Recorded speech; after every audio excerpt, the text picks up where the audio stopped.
ॐ अज्ञानतिमिरान्धस्य ज्ञानाञ्जनशलाकया चक्षुन्मीलितं येन तस्मै श्रीगुरुवे नमः। जय श्री कृष्ण चैतन्य प्रभु नित्यानंद श्री अद्वैत गदाधर श्रीवासादि गौर भक्तवृंद। हरे कृष्ण कृष्ण कृष्ण हरे हरे, हरे राम राम राम हरे हरे, हरे कृष्णा कृष्ण कृष्ण हरे हरे, हरे राम राम राम हरे हरे, हरे कृष्णा कृष्णा कृष्णा हरे हरे, हरे राम राम राम हरे हरे। हरे कृष्णा। सभी भक्तों को सादर प्रणाम। चैतन्य चरितामृत सत्र 113 133 में सभी भक्तों का स्वागत है। हम सभी यहाँ पर कृष्णदास कविराज गोस्वामी द्वारा लिखित एवं भक्ति वेदांता स्वामी श्रील प्रभुपाद द्वारा तात्पर्य सहित विवेचित चैतन्य चरितामृत पुस्तक को श्रवण कर रहे हैं, जिसके मध्य लीला अध्याय 20 में हम सभी चैतन्य महाप्रभु की सनातन गोस्वामी जी के साथ जो वार्ता है, संवाद है, मिलन है और शिक्षाएं हैं, उनको श्रवण कर रहे हैं। प्रथम सत्र के पिछले क्रम में पुनरावृत्ति के इस उपक्रम को स्मरण करते हुए यदि देखें तो हमने जाना किस प्रकार सनातन गोस्वामी जी जेल से छूटे, किस प्रकार वह सूचना प्राप्त करके कि भगवान चैतन्य महाप्रभु वाराणसी में हैं, स्वयं को चंद्रशेखर आचार्य के द्वार तक लेकर आते हैं। चैतन्य महाप्रभु सनातन गोस्वामी के आने की सूचना चंद्रशेखर आचार्य को देते हुए कहते हैं, द्वार पर एक वैष्णव है, ले आए। चंद्रशेखर आचार्य को आरंभ में कोई वैष्णव नहीं दिखा, पर एक मुस्लिम फकीर दिखे और चैतन्य महाप्रभु ने कहा वो हमारे सनातन गोस्वामी हैं, उनको कृपया भीतर ले आए। सनातन गोस्वामी समयांतर पर न विशेष प्रकार के वह रह चुके हैं अत्यधिक खास प्रमुख राज अधिकारी के पद पर न कि किसी विशेष प्रकार की सुविधाओं की आकांक्षा रखते हैं, न किसी विशेष प्रकार के आभरण की, न बाह्य साज सज्जा की। वह सन्यास के कठिनतम नियमों का पालन करने के अभिलाषी हैं। और चंद संख्या 95 जहां से हम आज का सत्र आरंभ करने जा रहे हैं, वहां वो चैतन्य महाप्रभु से कुछ प्रश्न पूछेंगे। चैतन्य महाप्रभु उनके जीवन की विरक्ति देखकर, संसार के विषयों से परे एकाग्रचित्त श्री चरणों में उनकी प्रतिबद्धता देखकर अत्यधिक भावान्वित हैं और संकेत के रूप में अंतिम भौतिक संसर्ग का एक आभरण, एक कंबल उनके शरीर पर अभी भी शेष था, जिसे देखकर संकेत में चैतन्य महाप्रभु द्वारा इंगित व्यवहार से सनातन गोस्वामी समझ गए कि भगवान को यह रुचिकर नहीं लग रहा है। वह गंगा के किनारे एक बंगाली बाबा से उनकी गुदड़ी के बदले में अपना बहुमूल्य वस्त्र दे आते हैं। चैतन्य महाप्रभु इस व्यवहार से अत्यधिक प्रसन्न होते हैं और छंद संख्या 94 में उन्होंने उत्तर दिया है, आपने त्याग के इस उत्कृष्ट उदाहरण से प्रश्न करने की आध्यात्मिक शक्ति प्राप्त की है। छंद संख्या 55 से आज का सत्र आरंभ करते हुए, पूर्वे यचे राय पाशे प्रभु प्रश्न कैला, तार शक्ति रामानंद तार उत्तर दीला, यहाँ प्रभु शक्ति प्रश्न करे सनातन, आपने महाप्रभु करे तत्व निरूपण। तो छंद संख्या 95 से यह जो विषय आरंभ होने जा रहा है 107 तक रहेगा, जिसमें सनातन गोस्वामी प्रश्न करेंगे भगवान से। कह रहे हैं यहाँ पर कृष्णदास कविराज गोस्वामी, इसके पूर्व श्री चैतन्य महाप्रभु ने रामानंद राय से आध्यात्मिक प्रश्न पूछे थे, जिनका रामानंद राय ने महाप्रभु की अहेतुकी की कृपा से सही सही उत्तर दिया था। अब श्री चैतन्य महाप्रभु की कृपा से सनातन गोस्वामी महाप्रभु से प्रश्न पूछ रहे थे और स्वयं महाप्रभु ने सत्य का प्रतिपादन किया है। चैतन्य महाप्रभु और रामानंद राय के प्रश्न का उल्लेख जब चैतन्य महाप्रभु दक्षिण भारत की यात्रा पर थे, हमने श्रवण किया था। गोदावरी के तट पर रामानंद राय से उनकी भेंट हुई थी। वहां रामानंद राय से चैतन्य महाप्रभु ने प्रश्न किए थे और आचार्य कहते हैं, रामानंद राय कहते हैं, उत्तर देने वाले तो आप ही हैं, केवल मेरे मुख का प्रयोग हो रहा है। प्रश्न आपके हैं पर उत्तर भी आपका है, उत्तर मैं नहीं दे रहा हूं। और यहाँ आचार्य कहते हैं सनातन गोस्वामी प्रश्न करेंगे और उत्तर चैतन्य महाप्रभु देंगे। तो जब हम ये समझ जाते हैं कि समस्त कारणों के कारण के रूप में पूर्ण पुरुषोत्तम भगवान है, तब हम देखते हैं कि हम सभी निमित्त मात्र हैं। हम सभी कठपुतली बताए गए हैं भगवत गीता में। भगवान अपना कार्य कराने के लिए चाहे अपने पक्ष में अपनी योजना के अनुकूल, चाहे अपने विपक्ष में, वो भी अपनी योजना के अनुकूल ही करते हैं। अपने ही पार्षदों को नियुक्त करते हैं। रामानंद राय के रूप में उन्होंने उत्तर देने वाले को चुना था। यहाँ सनातन गोस्वामी के रूप में उन्होंने प्रश्न देने पूछने वाले को चुना है। जब उन्हें हरिनाम चिंतामणि श्रवण की थी तब वहां हरिदास ठाकुर ने भी कहा था, भगवान आप प्रश्न कर रहे हैं, प्रतीत ऐसा होता है कि आप प्रश्न कर रहे हैं, पर वास्तविकता यह है कि मेरे मुख से उत्तर कहलवाने वाले भी आप ही हैं। तो इस प्रकार भगवान समस्त सच्चित आनंद कहे गए हैं, सत्य का प्रतिपादन करने वाले कहे गए। कभी वो वक्ता के रूप में है और कभी श्रोता के रूप में है। छंद संख्या 97 में कहते हैं, कृष्ण स्वरूप माधुर्य ऐश्वर्य भक्ति रसाश्रयम तत्वम सनातनायेश कृपयोपदितेश स। पूर्ण पुरुषोत्तम भगवान श्री चैतन्य महाप्रभु ने स्वयं सनातन गोस्वामी को भगवान कृष्ण के वास्तविक स्वरूप के संबंध में बताया। उन्होंने भगवान के माधुर्य प्रेम, उनके निजी ऐश्वर्य तथा भक्ति रस के विषय में भी बतलाया। महाप्रभु ने ये सारे तत्व अपनी अहेतुकी कृपावश सनातन गोस्वामी को बतलाए। तो सब कुछ भगवान के निजी ऐश्वर्य के बारे में, भक्ति रस के बारे में, माधुर्य प्रेम के बारे में हमने श्रवण किया था पिछले अध्याय में। क्रमबद्ध तरीके से रूप गोस्वामी जी के साथ ये चर्चा हुई थी। आगे कहते हैं, तबे सनातन प्रभु चरण धरिया दैन्य विनीत दैन्य विनती करे दंते तृण लैया। अपने मुख में एक तिनका रखकर तथा शीश झुकाकर सनातन गोस्वामी ने महाप्रभु के चरण पकड़ लिए और विनीत होकर इस प्रकार कहा, नीच जाति नीच संगी पतित धम कुविषय कुपे पड़ी घोड़ाई नु जन्म।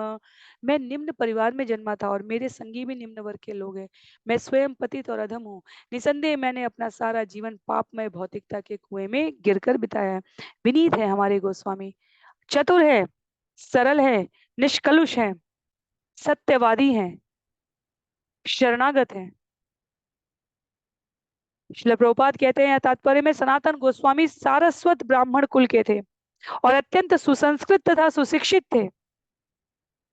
जब कह रहे हैं यहाँ पर सनातन गोस्वामी मैं निम्न परिवार में जन्मा और मेरे संगी भी निम्न वर्ग है, तो उनका वास्तविक परिचय देते हुए प्रभुपाद कहते हैं सारस्वत ब्राह्मण गोस्वामी सनातन गोस्वामी सारस्वत ब्राह्मण कुल के अत्यधिक सुसंस्कृत और सुशिक्षित थे, पर समय काल और परिस्थिति के अनुसार मंत्री पद स्वीकार करने के कारण उनकी संगति मांसाहारियों, शराबियों और निपट भौतिकतावादियों में रहती थी। इसलिए सनातन गोस्वामी अपने आप को भी पतित कह रहे थे, क्योंकि उनका कहना था कि मेरा संग दूषित लोगों के संग रह चुका है। वो विचार करते थे कि उन्होंने अपना अमूल्य जीवन व्यर्थ ही बिता दिया है। और श्रील प्रभुपाद इसे वर्तमान संदर्भ में जोड़ते हुए कहते हैं, आज तो सारा जगत इस भौतिक अस्तित्व में गिरा हुआ है। किसी को अपनी आध्यात्मिक पहचान से कोई सरोकार नहीं रह गया है। पर ये सनातन गोस्वामी का उदाहरण है। जो भगवान के चरणों पर अपने आप को आत्मसमर्पित कर देता है, वो पाप कर्मों के फल से भी बच सकता है। सनातन गोस्वामी ने किसी पाप कर्म में प्रवृत्त होने का कार्य नहीं किया, तथापि पाप कर्म करने वालों की संगति के प्रभाव से वो स्वयं को यहाँ पर पतित कह रहे हैं। आप नारे हिता हित किछुई न जानी ग्राम्य व्यवहारे पंडिताई सत्य मानी। मैं नहीं जानता कि मेरे लिए क्या लाभप्रद है और क्या हानिप्रद है, फिर भी सामान्य व्यवहार में लोग मुझे विद्वान पंडित मानते हैं और मैं भी अपने आप को ऐसा ही सोचता हूँ।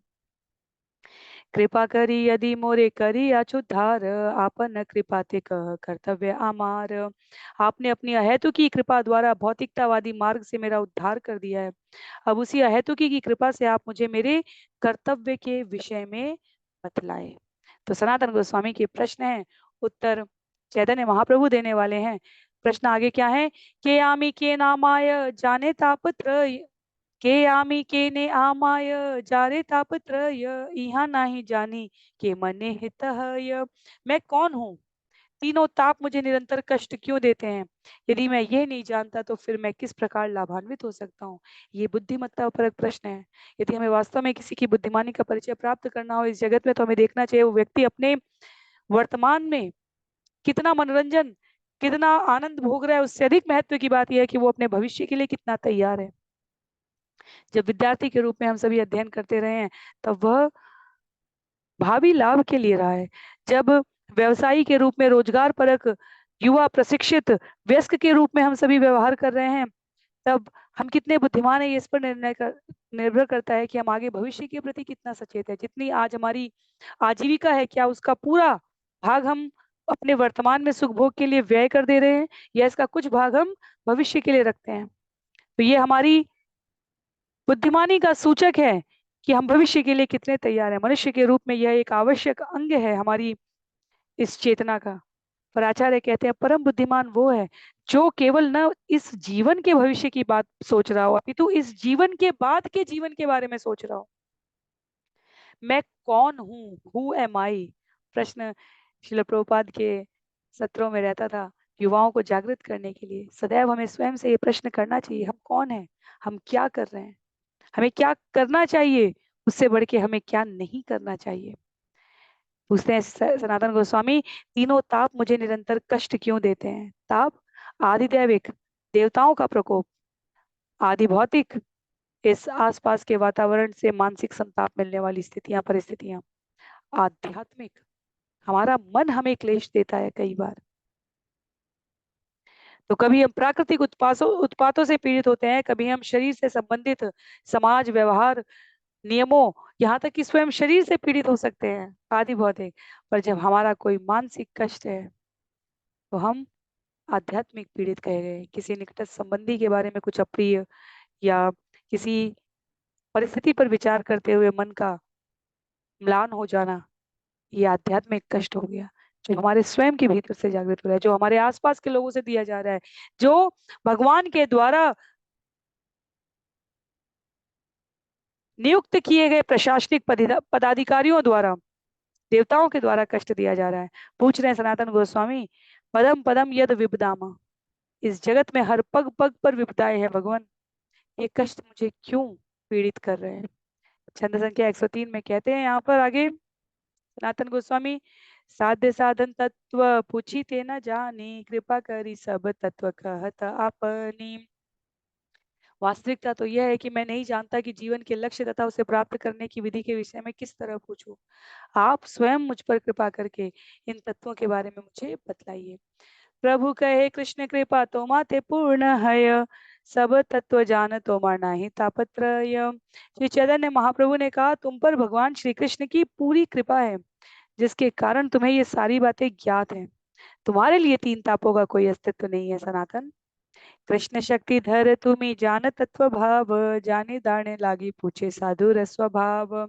चूंकि तुम्हें कृष्ण की शक्ति प्राप्त है, अतएव तुम इन बातों को जानते हो, किंतु प्रश्न करना तो साधु का स्वभाव है। यद्यपि साधु इन बातों को जानता है, किंतु अपने में दृढ़ता लाने के लिए वह प्रश्न करता है।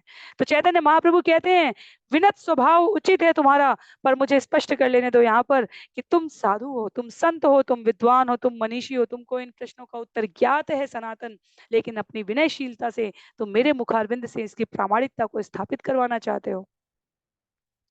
अचिरादेव सर्वार्थ सिद्ध्यत्येषामभीप्सित सद्धर्म अवबोधाय येषाम निर्बंधिनी मति।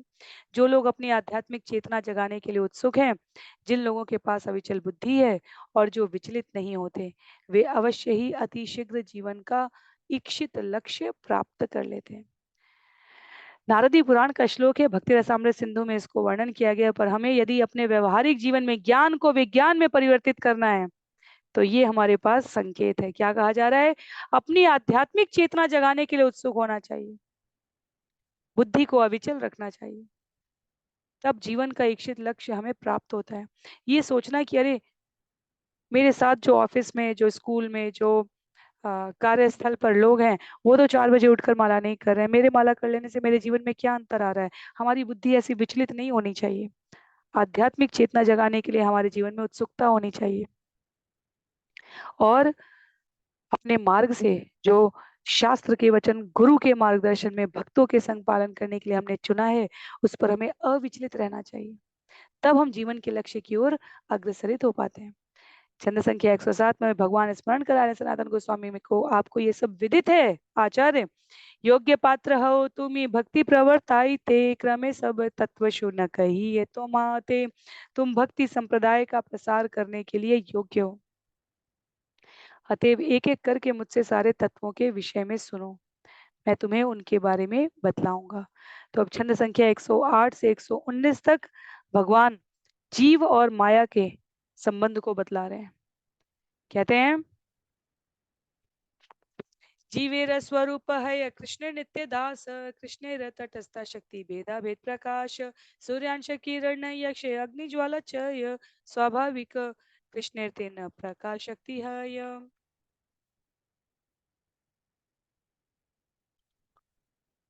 कृष्ण का सनातन सेवक होना जीव की वैधानिक स्थिति है, क्योंकि जीव कृष्ण की तटस्था शक्ति है और वह भगवान से एक ही समय उसी तरह अभिन्न और भिन्न है जिस तरह सूर्य प्रकाश या अग्नि का एक कण। कृष्ण की शक्ति के तीन प्रकार हैं। सनातन संबंध हमारा और भगवान का है कि हम सेवक हैं और भगवान स्वामी हैं। हम भगवान की तटस्था शक्ति हैं और भगवान एक ही समय पर प्रकट और अप्रकट दोनों हो सकते हैं। ये अपनी भगवान की स्वतंत्र इच्छा शक्ति है। श्रील प्रभुपाद कहते हैं, तात्पर्य में श्रील भक्ति विनोद ठाकुर ने सनातन गोस्वामी द्वारा पूछे गए इन श्लोकों के तात्पर्य में कहा है कि चैतन्य महाप्रभु से पूछते हैं, सनातन मैं कौन हूँ? तो महाप्रभु कहते हैं, तुम शुद्ध जीव हो, न तुम भौतिक शरीर हो, न मन तथा बुद्धि से निर्मित सूक्ष्म शरीर हो। तुम आत्मा हो, सर्वोपरि आत्मा, कृष्ण के शाश्वत अंश। तो तुम कृष्ण के नित्य दास हो।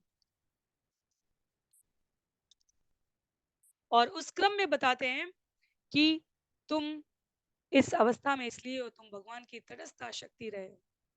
भगवान के द्वारा निर्मित सृष्टि में दो प्रकार के जगत हैं, आध्यात्मिक और भौतिक। आध्यात्मिक जगत भौतिक जगत का 3 गुना अधिक है, अर्थात भौतिक जगत भगवान की संपूर्ण सृष्टि का 1/4 बताया गया।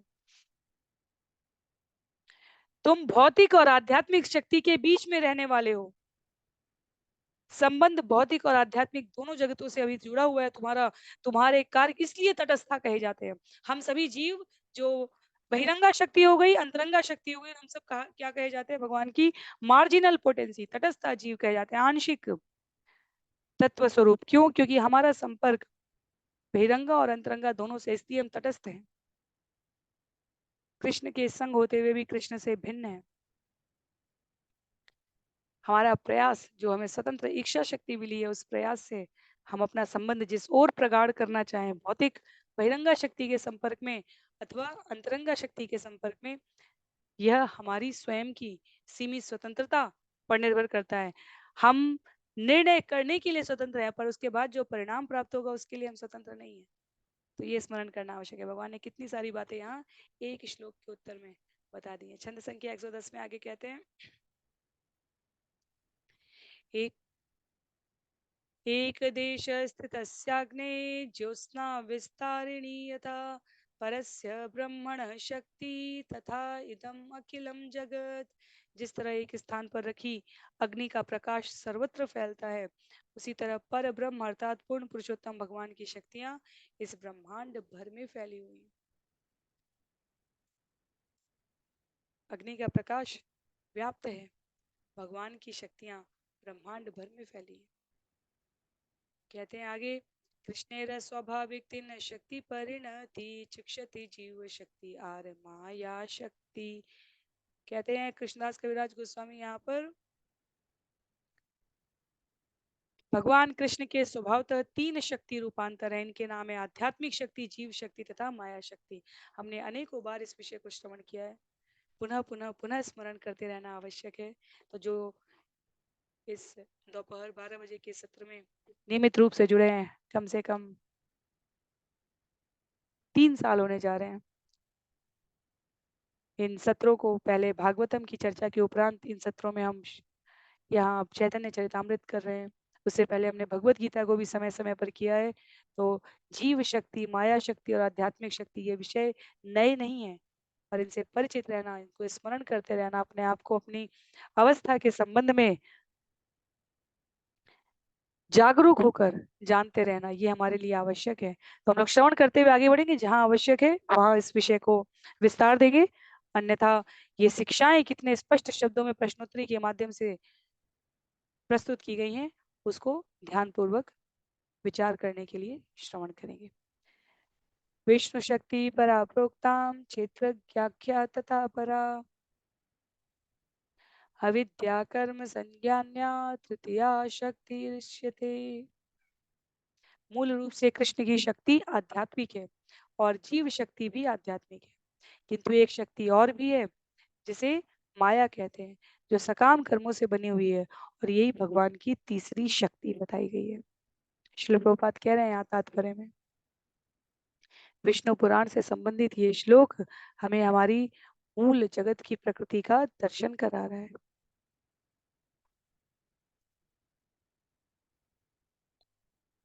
शक्तय सर्वभावानां अचिन्त्य ज्ञान गोचरा यतो तो ब्राह्मणस्तास्तु सर्गाद्याभाव शक्तय भवन्ति तप्तां श्रेष्ठ पावकस्य यथोष्णता।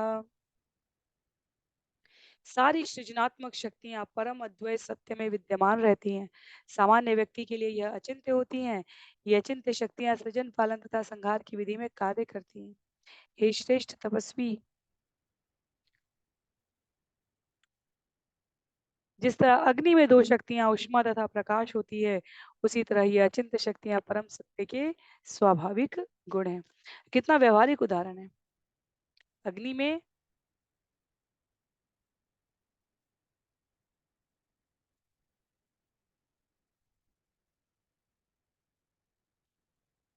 अग्नि में दो शक्तियां उष्मा और प्रकाश बताए गए हैं। ताप तो है ही, साथ ही प्रकाश भी है। अचिंत्य शक्तियां जो बताई जा रही हैं वो भी दो हो गई, वो भगवान के स्वाभाविक गुण की तरह व्यवहार कर रही हैं। छंद संख्या 114 में आगे कहते हैं, यया क्षेत्रज्ञ शक्ति सा वेष्टिता नृप सर्वगा संसार तापन अखिलान अवाप्नोत्यत्र संततान।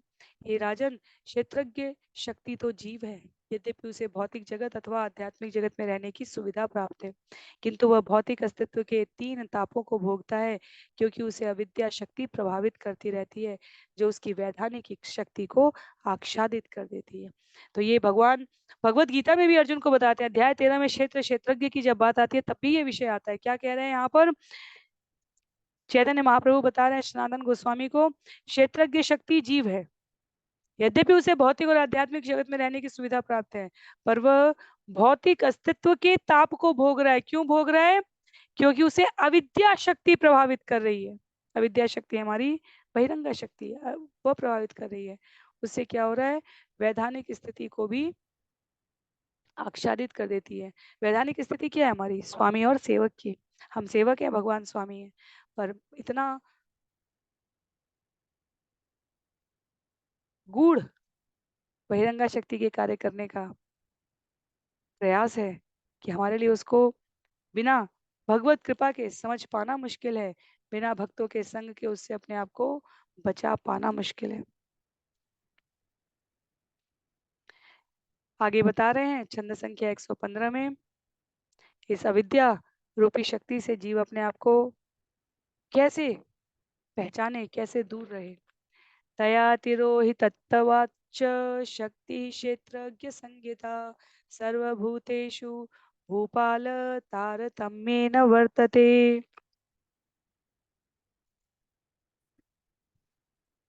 अविद्या के प्रभाव से आच्छादित यह जीव विभिन्न भौतिक स्थिति में विविध रूपों में विद्यमान रहता है। हे राजा, इस तरह वह कम या अधिक मात्रा में भौतिक शक्ति के प्रभाव से मुक्त होता रहता है। भगवान को विस्मृत कर देना अविद्या है, स्वयं को भूल जाना अविद्या है, अन्यों के साथ व्यवहार करते समय सतर्क न रह पाना ये अविद्या है। तो जब यहाँ पर कृष्णदास कविराज गोस्वामी कह रहे हैं कि सनातन गोस्वामी कहते हैं, अविद्या के प्रभाव से आच्छादित जीव विभिन्न भौतिक स्थिति में विविध रूपों में विद्यमान रहता है। अविद्या के प्रभाव से यहाँ पर कम या अधिक मात्रा में सभी जीव कहीं ना कहीं इस भौतिक शक्ति के प्रभाव से या तो जकड़े हुए हैं या मुक्त हैं। तो अपने आप को सतर्कता पूर्वक हम किस क्षेत्र में, जकड़े हुए क्षेत्र में या मुक्त क्षेत्र में रखते हैं, ये हमारा प्रयास है और उसके अनुपात में भगवत कृपा हम प्राप्त कर पाते हैं। अपरेयमित त्वन्यां प्रकृतिं विद्धिं मे परां जीवभूतां महाबाहो ययेदं धार्यते जगत्। हे महाबाहु अर्जुन, इस अपराशक्ति के अतिरिक्त मेरी एक पराशक्ति भी है जो जीवों से बनी है, जो कि निकृष्ट भौतिक शक्ति के स्रोतों का शोषण कर रहे हैं। अपराशक्ति के अतिरिक्त मेरी पराशक्ति जीवों से बनी हुई और निकृष्ट भौतिक शक्ति के स्रोतों का श्रवण कर रहे हैं। भगवद गीता अध्याय 7 श्लोक संख्या 5 में भगवान ने ये कहा। श्रील प्रभुपाद तात्पर्य में स्मरण करा रहे हैं हमें कि हम वो जीवों की श्रेणी में आते हैं जो भगवान को भूलकर इस जगत के इस नकली स्मरण में अपने आप को विसरित किए जा रहे हैं।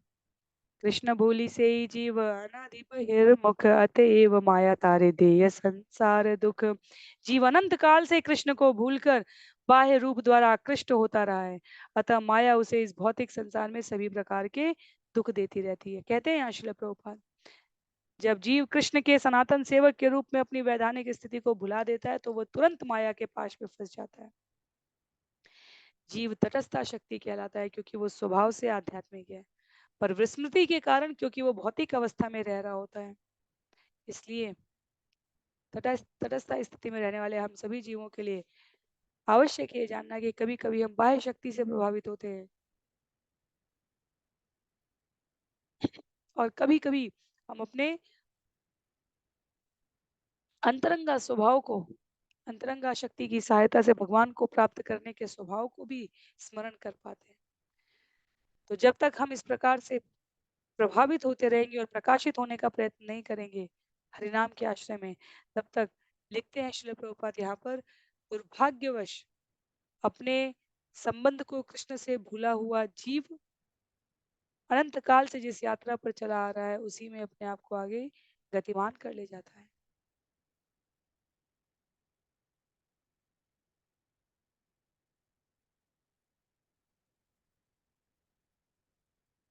आगे कहते हैं छंद संख्या 118 में, कभू स्वर्गे उठाए कभू नर के डुबाए दंड्य जने राजा ये न नदी ते चुबाय।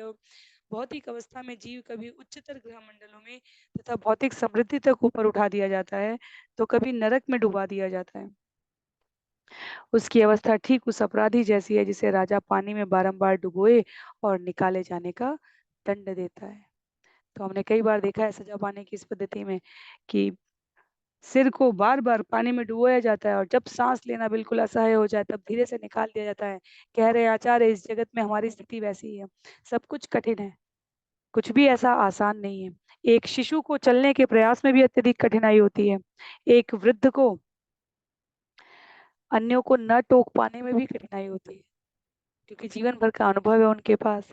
तो अपनी इंद्रियों को संयमित करके आवश्यकता के अनुसार परामर्श देना नहीं, सभी स्थितियों में। तो कुछ कुछ ये उदाहरण यहाँ श्रील प्रभुपाद तात्पर्य में इसलिए बताते हैं, ये समझाने के लिए कि हम सभी इस जगत में एक क्रम में आकर मिले हैं और अपनी विगत यात्राओं के परिणाम स्वरूप इस ज्ञान को अभी तक अक्षुण्ण रख पाए, स्मरण रख पाए हैं। तो हमारा उत्तरदायित्व है कि हम अपने आप को अब इस स्थिति से, यहाँ से ना भूलें और भौतिकता में लिप्त ना हो, अपितु कृष्ण की नित्य दासता को स्वीकार करके अपने नित्य मुक्त अवस्था को प्राप्त कर सकें। छंद संख्या 119 में,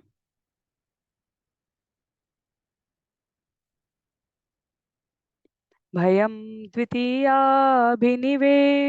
स्यात् ईषादपेतस्य विपर्ययो स्मृति तन्माययातो बुध आभजेत्तं भक्त्यैकयेशं गुरुदेवतात्मा।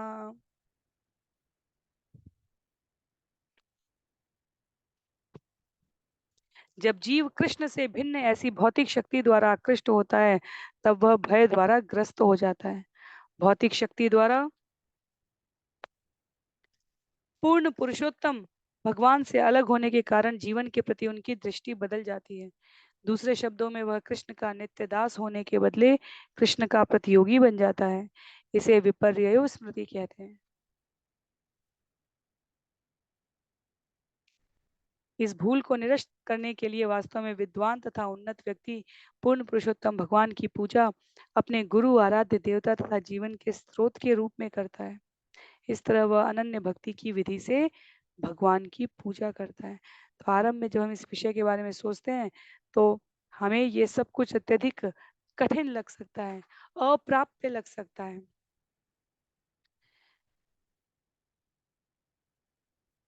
जो इस जगत में प्रत्येक जीव को खुश करना चाहे अपने लाभ के लिए, उनके लिए हर व्यक्ति एक चुनौती बन जाता है, और यदि वो इसमें सफलता नहीं प्राप्त कर पाएंगे तो आचार्य कहते हैं एक समय के उपरांत वह अपने आप को अन्यों से कमतर समझे जाने की अवस्था में प्रतिरोधात्मक सुरक्षात्मक रवैया अपना लेता है और अपनी गलतियां स्वीकार करने की अपेक्षा वह अन्यों को दोष देने लगता है। तो आचार्य इसका बहुत सरल सा उदाहरण देते हैं, जैसे सभी विद्यार्थी एक साथ परिश्रम करके परीक्षा देकर उचित क्रमांक में अपने भावी कार्यस्थल के लिए अथवा अध्ययन स्थल के लिए अग्रसरित होने का प्रयास कर रहे हैं, पर उनमें से जो उस समय का उस सुविधा का साधन का सदुपयोग नहीं कर पा रहा है, वह आरंभ में की यात्रा तो करेगा पर आगे चलकर उस सुख को नहीं भोग पाएगा, और तब वह अनेकों प्रकार के दोषों को, कारणों को अपने जीवन में ले आएगा। इसलिए यहाँ पर कहते हैं आचार्य, भौतिक शक्ति से भगवान से अलग होने के कारण जीव के प्रति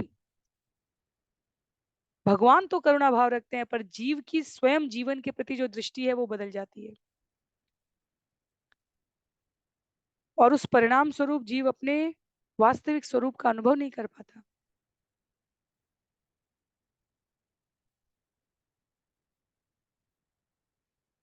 सुंदर तात्पर्य यहाँ पर नवयोगेंद्रों की तात्विक चर्चा को बताया गया है, जो हमने श्रीमद् भागवतम में श्रवण की थी।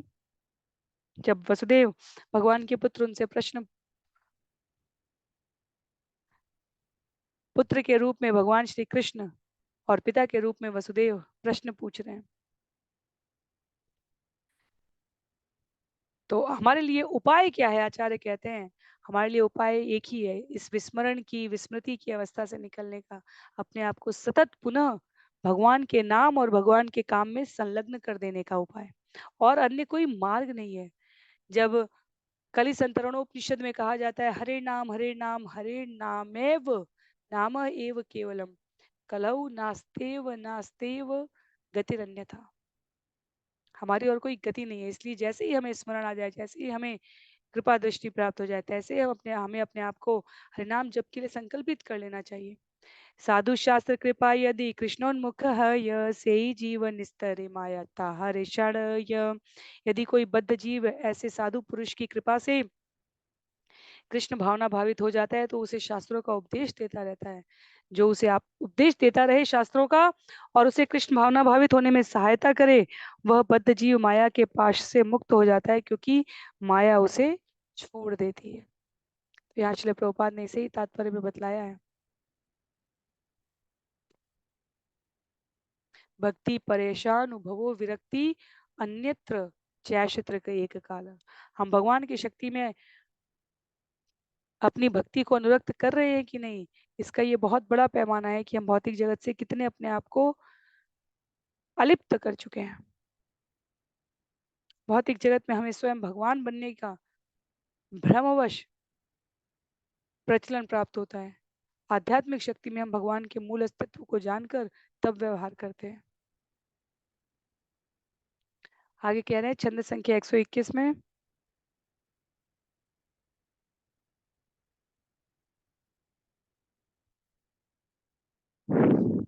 दैवी एषा गुणमयी मम माया दुरत्यया मामेव ये प्रपद्यन्ते मायामेतां तरन्ति ते।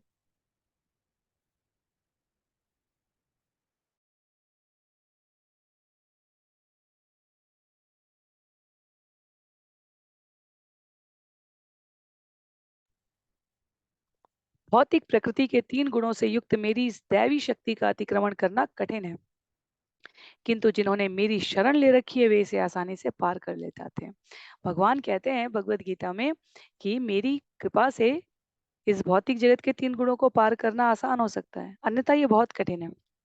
तुलसीदास बाबा रामचरितमानस में क्या कहते हैं? वो कहते हैं, भक्तों के लिए ये भवसागर गाय के खुर जितना बड़ा है, बस इतना बड़ा ही लगता है।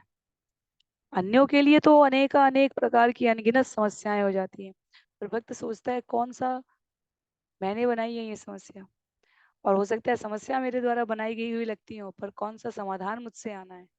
तो भक्त तो दोनों स्थिति में सोचता है, समस्या भी भगवान की है, समाधान भी भगवान का है, जैसी प्रेरणा देंगे अपने को स्वयं कार्य करना है।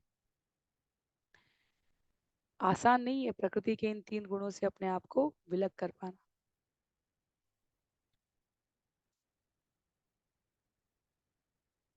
और आचार्य इसे स्वीकार करते हैं।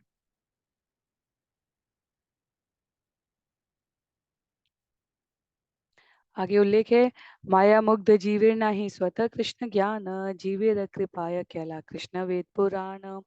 बद्ध जीव अपने खुद के प्रयत्न से अपनी कृष्ण भावना को जागृत नहीं कर सकता, किंतु भगवान कृष्ण ने अहेतु की कृपावश वैदिक साहित्य तथा इसके पूरक पुराणों का सृजन किया। तो अपनी स्वयं की सामर्थ्य से कोई डॉक्टर, इंजीनियर, कलेक्टर पुस्तकें पढ़ सकते हैं हम, पर हमें व्यवहारिक आधार भूमि पर कार्य करने के लिए मार्गदर्शन चाहिए।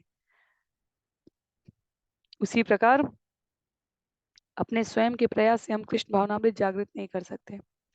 एक दिन कहीं बहुत अधिक बाह्य प्रेरणा उत्सर्जित हो रही हो और हम सोचे कि नहीं हम व्यवहार कर सकते हैं, अगले दिन पुनः उसी ऊर्जा स्तर पर व्यवहार करने के लिए हमें संग चाहिए, हमें मार्गदर्शन चाहिए।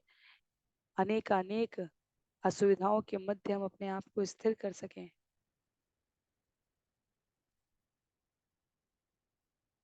ये बहुत बहुत आवश्यक है। चंद्र संख्या 123 में, शास्त्र गुर आत्म रूपे आप नारे जानान कृष्ण मोर प्रभु त्राता जीवे हय ज्ञान। कृष्ण आत्म विस्मृत बद्ध जीव को वैदिक ग्रंथों स्वरूप सिद्ध गुरु तथा परमात्मा के माध्यम से शिक्षा देते हैं। जीव इनके द्वारा पूर्ण पुरुषोत्तम भगवान को उनके यथार्थ रूप में समझ सकता है और यह समझ सकता है कि भगवान कृष्ण उसके सनातन स्वामी तथा माया के पाश से उद्धार करने वाले। इस तरह वह अपने बद्ध जीवन का वास्तविक ज्ञान प्राप्त कर सकता है और मुक्ति प्राप्त करने का उपाय जान सकता है। तो भगवान यहाँ बता रहे हैं सनातन गोस्वामी के माध्यम से, देखा जाए वक्ता भी भगवान है और श्रोता भी भगवान ही है। जीव केवल इन घटनाओं का अनुसरण कर सकता है।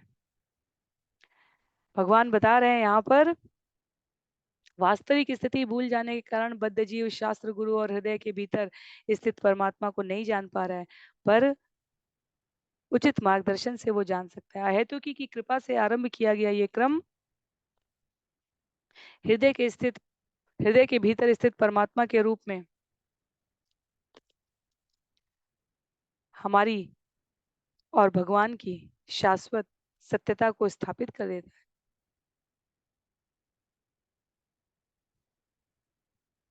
अंतर्राष्ट्रीय कृष्ण भावनामृत संघ का प्रयास देखें तो विस्तारित ही होता जा रहा है। जगत में हर कोने, हर ग्राम, हर नगर, हर राष्ट्र में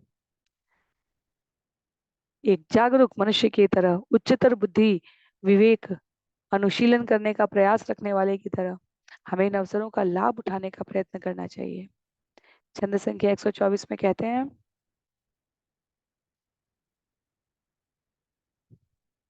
वेद शास्त्र कहे संबंध अभिधेय प्रयोजन, कृष्ण प्राप्य संबंध भक्ति प्राप्त तेरह साधन। वैदिक ग्रंथ कृष्ण के साथ जीव के सनातन संबंध के विषय में जानकारी देते हैं।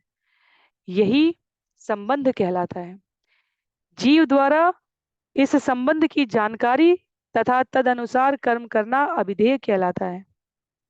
भगवत धाम लौट जाना जीवन का चरम लक्ष्य है, जिसे प्रयोजन कहते हैं। तो ये 3 शब्द लगभग हर उस स्थान पर शास्त्र चर्चा में हमें प्राप्त होते हैं जहां हम अपनी संवैधानिक स्थिति को साधने के लिए प्रयत्नशील हो सके। संबंध, अभिधेय और प्रयोजन, संबंध क्या है? संबंध के रूप में कहते हैं शाश्वत सेवक और स्वामी। अभिधेय के रूप में उसके अनुसार कर्म करना, और प्रयोजन के रूप में लक्ष्य, जीवन की गति क्या है, कहाँ तक गंतव्य क्या है, जाना कहाँ चाहते हैं। जब हम नियमित श्रवण करते हैं तब हमें इस प्रकार की सूचनाएं, जानकारी, प्रेरणा और मार्गदर्शन अत्यधिक आसानी से, सुलभता से प्राप्त हो पाता है। आगे कह रहे हैं,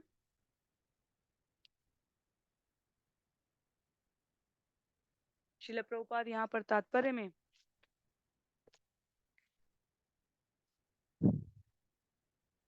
अभिधेय नाम भक्ति प्रेम प्रयोजन पुरुषार्थ शिरोमणि प्रेम महाधन।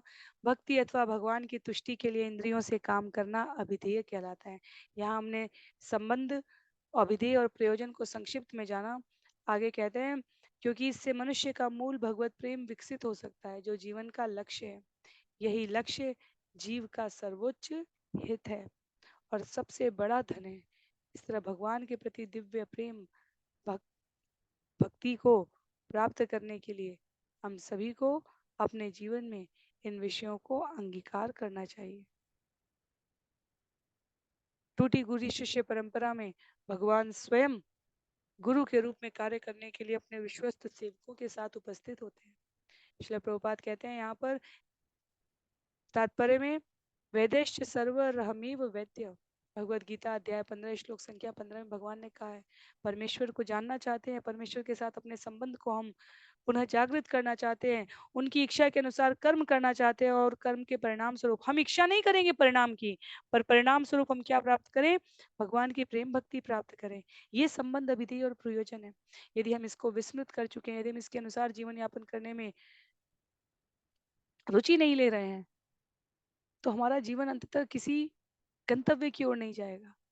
भौतिक उपाधियां जीव के शरीर समाप्ति के साथ नष्ट हो जाती हैं। ऐसा कोई जीव नहीं है यहाँ पर। और सबसे व्यवहारिक, प्रामाणिक, सरलतम उदाहरण हम सभी देते हैं और कहते हैं कि भारत की करेंसी नोटों पर राष्ट्रपिता कहे जाने वाले महात्मा गांधी की फोटो है।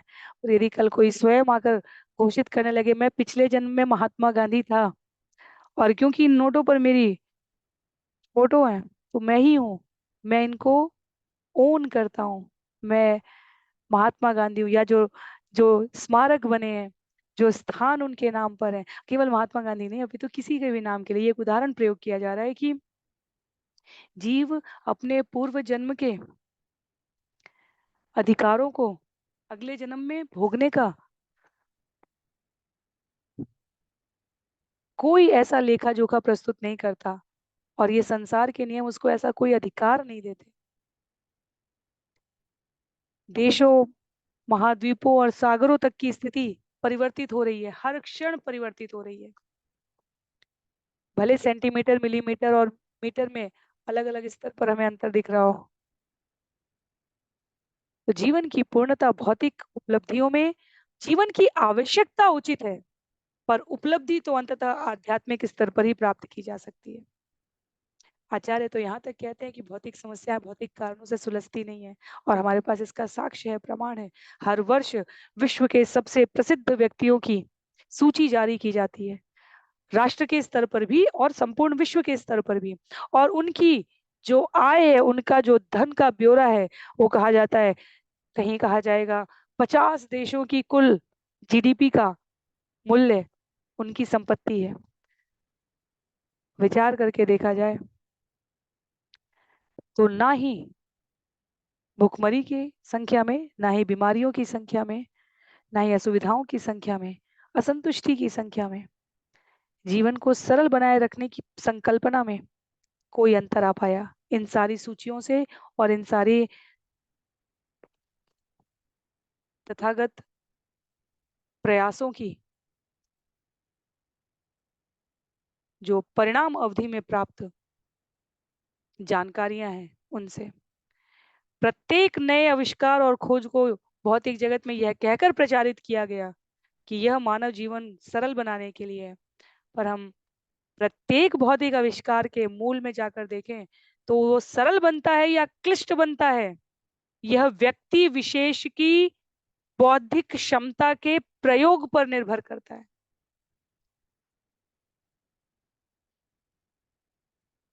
कुछ संसाधन परिवहन के लिए, तो कुछ संसाधन वार्तालाप के लिए, तो कुछ संसाधन मनुष्य के प्रतिदिन के कार्य करने के लिए विकसित किए गए, और परिणाम के रूप में ये अपेक्षित रहा कि इससे मनुष्य को अधिक समय या सुविधाजनक क्रम प्राप्त होगा। हो सकता है वो लाभ हमें मिल रहे हों, पर यदि उस लाभ के अंतर में हम ये ना सोच पाएँ कि इस लाभ का हमें प्रयोग कैसे करना है, तो वो हमारे लिए लाभकारी हो ही नहीं सकता। कई बार बड़े-बड़े प्रसिद्ध वेत्ता कहते हैं, टेक्नोलॉजी को उदाहरण के लिए, इस तकनीकी सुविधा को उदाहरण के लिए, यदि सुविधाएँ हमें आलसी बनाती हैं, तो सुविधाओं में कमी है या नहीं पता नहीं, पर हम में ज़रूर कमी है। उसी क्रम में यहाँ पर आचार्य कहते हैं, यदि हमें अपना प्रयोजन नहीं पता है, जीवन के चरम लक्ष्य के बारे में जानकारी नहीं है, तो हम जीवन की पूर्णता प्राप्त कर चुके हैं, ये हम कह नहीं सकते। आगे छंद संख्या 126 में बताते हैं, कृष्ण माधुर्य सेवानंद प्राप्ति कारण, कृष्ण सेवा करे आर कृष्ण रसा स्वादन। जब किसी को कृष्ण के साथ घनिष्ठ संबंध होने का दिव्य आनंद प्राप्त हो जाता है, तो वो उनकी सेवा करता है और कृष्ण भावनामृत रस का आस्वादन प्राप्त करता है। जब हम इस जगत में धन के वेतनमान के परिणाम में सेवा कर रहे हैं, तो उसे बाध्यता कही जाती है, परतंत्रता कही जाती है। पर जिसने भी भगवत भक्ति प्राप्त की है, वो स्वाभाविक रूप से भगवान की भक्ति करता है और इस भौतिक जगत में स्वतंत्रता प्राप्त कर लेता है। मीरा, तुलसी, नरसी मेहता, एकनाथ, तुकाराम, नामदेव, तुलसीदास, शिला प्रभुपाद, जितने भी नाम हम सोच पाएंगे, वो इस भौतिक जगत से अपने को स्वतंत्र करके भगवान के श्री चरणों में सदा सदा के लिए परतंत्र हो गए। और इस परतंत्रता में उन्होंने सेवा का सुख, सेवा करने का सुख, सेवा प्राप्त करने का तो अलग विषय है, सेवा करने का जो सुख प्राप्त किया है, वो उनकी और भगवान की घनिष्ठता को दर्शाता है। श्रील प्रभुपाद के लिए कहा जाता है, 40 रुपए लेकर अमेरिका गए और वो 40 रुपए भी वापस ले आए। कुछ एक वर्ष रहे, यदि हम देखें तो 1969-70 की, जहाँ पर आरंभिक दिनों की यात्रा की बात है, सैन फ्रांसिस्को और इन सभी स्थानों पर पहली पहली रथ यात्राएं निकल रही हैं, और 72-73 जाते जाते 5-7 साल के अंदर जाते जाते श्रील प्रभुपाद विश्व भर में भ्रमण कर रहे थे। ऐसा नहीं था कि किसी एक स्थान पर थे, पर उसमें भी उनका मूल केंद्र में भारत में आध्यात्मिक विस्तार कैसे हो। तो मायापुर का मंदिर, दिल्ली का मंदिर, बंबई का मंदिर, और विशेष रूप से गोपाल कृष्ण गोस्वामी महाराज को कहते हैं दिल्ली भारत के हृदय स्थल में स्थित है। एक शिष्य ने प्रेरणा प्राप्त की और पिछले 50-60 वर्षों में 18-20 मंदिर, केंद्रों की संख्या तो अलग है, मंदिर की संख्या अकेले दिल्ली में अंतर्राष्ट्रीय कृष्ण भावनामृत संघ की गोपाल कृष्ण गोस्वामी महाराज द्वारा स्थापित की गई। तो कहने का दृष्टांत यहाँ पर यह है, इस जगत में यदि हम वास्तविक उपलब्धि के रूप में कुछ अर्जित करना चाहते हैं, तो भगवान के श्री चरणों में विश्वास रखते हुए उनके नाम और प्रत्येक कार्य को उनका निर्दिष्ट आदेश समझकर पालन करना, बिना किसी अपेक्षा के, बिना किसी उपेक्षा के, ये हमें इस जगत से स्वतंत्र करेगा और भगवान के चरणों में परतंत्र करेगा, अर्थात सभी प्रकार की संतुष्टि देगा। आगे कहते हैं, छंद संख्या 187, क्षमा कीजिए 127 से जो विषय अब ये चल रहा है, ये साधना साध्य किस प्रकार हम अपने जीवन को चरम गंतव्य की ओर उत्प्रेरित कर पाए, वह बताने के लिए कहते हैं, यहाँ ते दृष्टांत याचे दरिद्रेर घरे सर्वज्ञ आसी दुख देखी पूछे ये ताहारे। निम्नलिखित दृष्टांत प्रस्तुत किया जा सकता है विषय समझने के लिए। एक बार एक निर्धन व्यक्ति के घर एक विद्वान ज्योतिष आया और उसकी दुखी दशा देखकर उससे पूछने लगा। क्या पूछा? तुमी केने दुखी तो महाराजे पितृ धन, तुम्हारे ना कहिल अन्यत्र छाड़िल जीवन। ज्योतिषी ने पूछा, तुम दुखी क्यों हो? तुम्हारा पिता अत्यंत धनवान था, किंतु अन्यत्र मरने के कारण उसने अपनी संपत्ति के बारे में तुम्हें कुछ बताया नहीं था। सर्वज्ञेर वाक्य करे धन्य रुद्र ये छे वेद पुराण जीवे कृष्ण उपदेशे। जिस तरह सर्वज्ञ ज्योतिषी के शब्दों से निर्धन व्यक्ति के खजाने का पता चला, उसी तरह जब कोई यह जिज्ञासा करता है कि वह दुखी अवस्था में क्यों है, तो वैदिक ग्रंथ उसे कृष्ण भावनामृत के विषय में उपदेश देते हैं। हम सभी समस्त ऐश्वर्यों के स्वामी परमात्मा की संतान है। हमारे जीवन में कोई अभाव, दुखद, आपदा आपद की स्थिति क्यों क्यों है? क्योंकि हम अपने मूल संबंध से जागृत नहीं है। तो इसीलिए कह रहे हैं कि जैसे सर्वज्ञ ज्योतिष की वजह से उस निर्धन व्यक्ति को अपने खजाने का, जो उसके पिता के साम्राज्य से उसे मिला नहीं था, वह पता चला, वैसे ही जब कोई जीव सोचे कि मैं दुखी अवस्था में क्यों, जब वो पता लगाना चाहे, तब उसे कृष्ण भावनामृत के विषय का ज्ञान हो जाता है। सर्वज्ञेर वाक्य मूल धन अनुबंध, सर्वशास्त्र उपदेश श्री कृष्ण संबंध। ज्योतिष के शब्दों से उस खजाने से निर्धन व्यक्ति का संबंध स्थापित हुआ।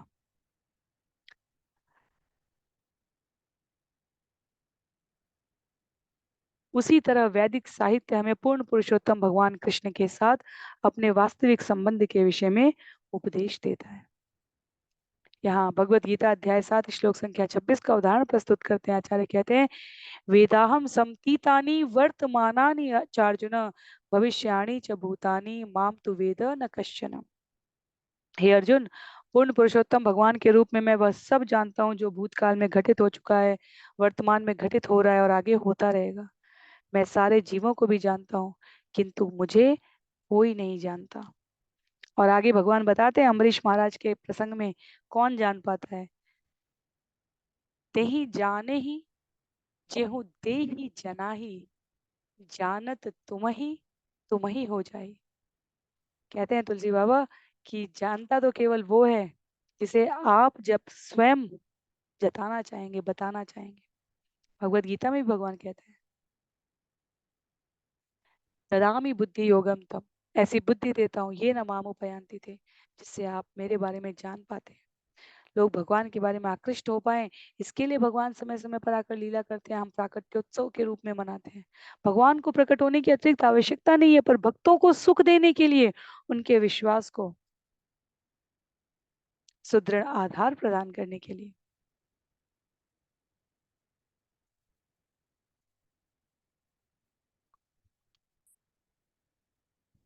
छंद संख्या 131 में कहते हैं, बापेर धन आछे ज्ञान धन नाही पाय, तबे सर्वज्ञ कहे तारे प्राप्ति उपाय।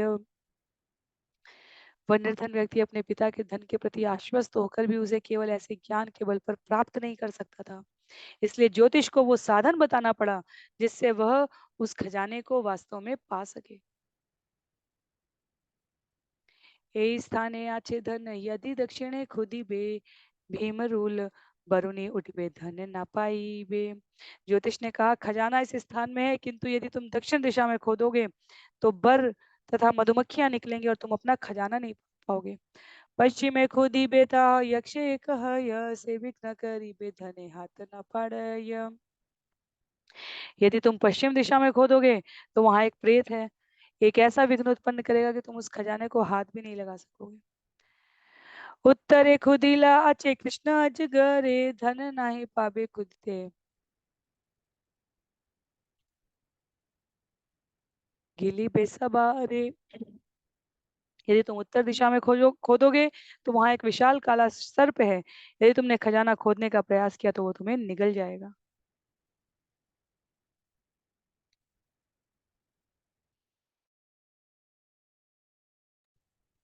पूर्व दिखे ताते माटी अल्प खुदी ते, धनेर झारी पड़ी बेख तुम्हारे हाथे ते। किंतु यदि तुम पूर्व की ओर थोड़ी सी भी मिट्टी खोदोगे तो तुरंत ही खजाने का पात्र तुम्हारे हाथों में आ जाएगा। तो इसलिए शिला प्रभुपाद ये पूर्व पश्चिम उत्तर दक्षिण दिशा को बताते हैं।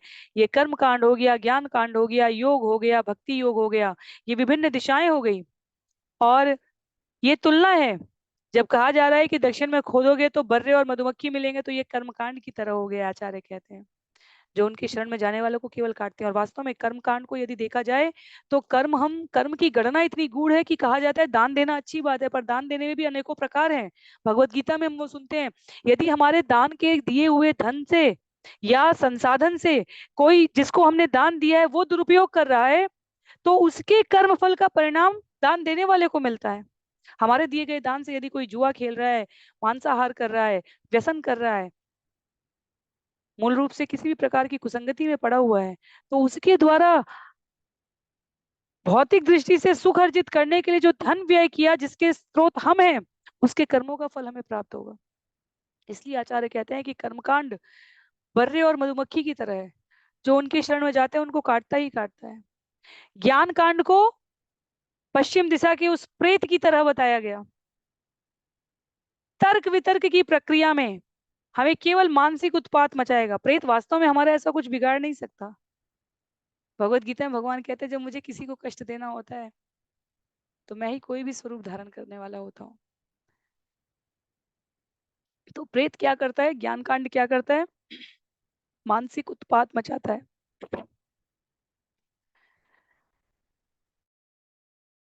योग की उपमा, जो योग कहा गया उत्तर दिशा का, कि सांप निकल जाएगा खोदने पर, वह योग के समकक्ष बताया गया है। और आचार्य कहते हैं, कैवल्य के निर्विशेष अनुशीलन से वह लोगों को निकल जाता है।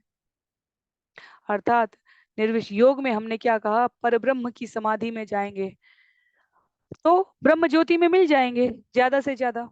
तो वह क्या हो गया, सांप जैसे निगल लेता है, वैसे ही हमारा अस्तित्व नहीं बचेगा। पर ब्रह्म ज्योति में मिलने के पश्चात हम अलग से भगवान की सेवा में प्रस्तुत नहीं हो पाते। पर चौथा मार्ग, जो पूर्व में कहा गया कि हल्की सी मिट्टी हटाने से ही धन प्राप्त हो जाएगा, उसे कहा जा रहा है जो भक्ति योग को ग्रहण कर लेता है वो तुरंत सफल हो जाता है। भक्ति योग के द्वारा मनुष्य छिपे खजाने को बिना कठिनाई के प्राप्त कर सकता है। भगवत गीता 18 श्लोक संख्या 55 के अनुसार केवल भक्ति योग द्वारा निश्चित रूप से ऐसा हो सकता है कि कृष्ण की खोज, उनके चरण कमलों की शरणागति और उनका संग सब कुछ प्राप्त हो जाए हल्की मिट्टी हटा देने से ही। वो हल्की मिट्टी क्या है? चेतो दर्पण मार्जनम भव महादावाग्नि निर्वापणम। चेतो दर्पण मार्जनम, वो हल्की मिट्टी है, अपनी भौतिक कलमशता की परत को साफ करना। इसलिए इस उदाहरण से, जहां धन है कि जानकारी होना पर्याप्त नहीं है, हम सभी भगवान के अंश हैं, केवल इतना जानना हमारे लिए पर्याप्त नहीं है, हमें कार्य करना होगा। धन है, अब उसको प्राप्त करना है, कार्य करना है। कार्य किस दिशा में करें? कर्म कांड की ओर करें, ज्ञान कांड की ओर करें, योग की ओर करें? तो कहीं कर्म कांड हमें बर्रे मधुमक्खी की तरह काटेगा ही काटेगा परिणाम रूप में। ज्ञान योग, ज्ञान कांड हमारे दिमाग में प्रेत की तरह उत्पात मचाएगा। ये तर्क वितर्क शुष्क प्रक्रिया श्रेष्ठ होने की, अहंकारी बनने की हमारी प्रवृत्ति को पुष्ट करेगा। योग सांप की तरह निगलने की बात है। और अंततः जो सहयोग है वो हल्की मिट्टी हटाना, वो भक्ति करना है। बस अपनी गतियां हमें परिवर्तित कर देनी है। प्रतिदिन इन्हीं इंद्रियों को प्रयोग करते हुए स्वादिष्ट भोजन खाना है, पर पहले वो भगवान के द्वारा आस्वादित किया होना चाहिए। तो पहले उसे हम भगवान को अर्पित करेंगे, भोग लगाएंगे, फिर स्वयं को पोषण करने के लिए स्वीकार करेंगे।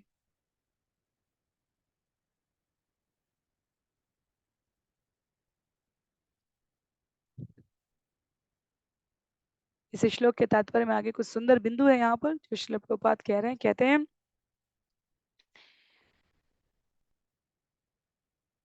ये ने अरविंदाक्ष विमुक्त मानिना त्वय्यस्त भावात् विशुद्ध बुद्ध्य आरुह्य कृच्छ्रेण परम पदम तत पतन्त्यदोन्नाह्यत युष्मदंग्रय।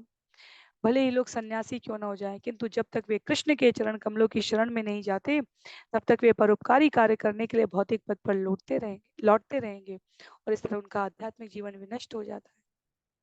हे छे शास्त्र कहे, कर्म ज्ञान योग त्याजी भक्ति कृष्ण वश है भक्ति तारे भजी। प्रामाणिक शास्त्रों का निर्णय है कि मनुष्य को कर्म ज्ञान तथा योग का परित्याग करके भक्ति को ग्रहण करना चाहिए, जिससे कृष्ण पूर्णतया तुष्ट हो सके। छंद संख्या 137 में कहते हैं, न साधयति माम योगो न सांख्यम धर्म उद्धव न स्वाध्यायास्तपस्त्यागो यथा भक्ति ममोर्जिता। पूर्ण पुरुषोत्तम भगवान श्री कृष्ण ने कहा, हे उद्धव, न तो अष्टांग से, न निर्विशेष अद्वैतवाद से, न परम सत्य के विश्लेषणात्मक अध्ययन से, न वेदों के अध्ययन से, न तपस्या से, न दान से, न संन्यास ग्रहण करने से कोई व्यक्ति मुझे उतना तुष्ट कर सकता है जितना वह मेरी अनन्य भक्ति करके कर सकता है। भक्त्याहमेकया ग्राह्य श्रद्धेयात्मा प्रिय सदाम भक्ति पुनः अति मत निष्ठा स्वपाकानपि संभवात्।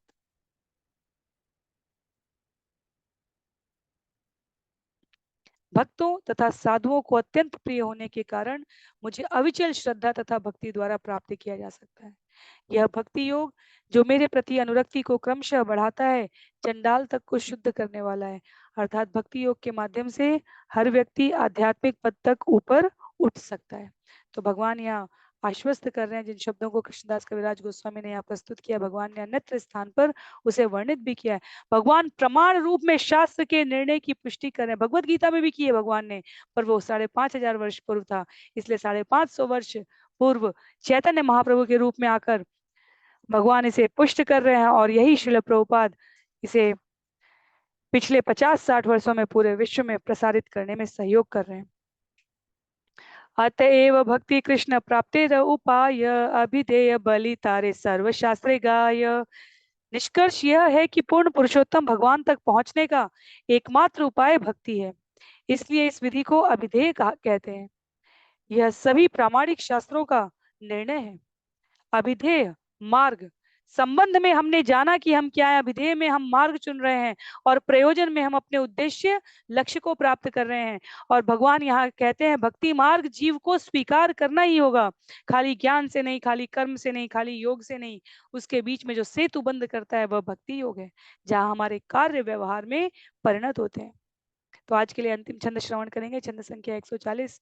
आचार्य कहते हैं यहाँ पर, धन पाइले यचे सुख भोग फल पाय सुख भोग है ते दुख आपनि पलाय।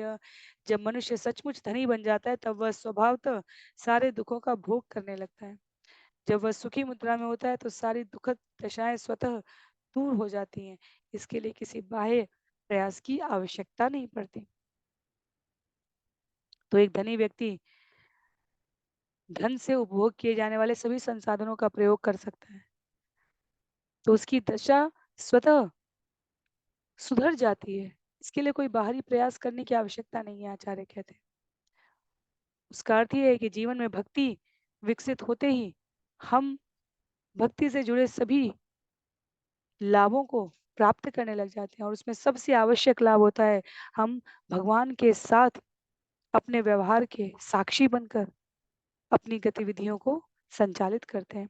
आज के लिए इतने पे ही रोकेंगे। छंद संख्या 141 से इस विषय को आगे श्रवण करने का प्रयास करेंगे। आज के सत्र में किसी भी प्रकार की असुविधा के लिए, टिप्पणी के लिए, सहमति के लिए आप जहाँ जुड़े हैं वहाँ अपने विचार प्रेषित कर सकते हैं। श्री कृष्ण राज कविराज गोस्वामी जी की जय।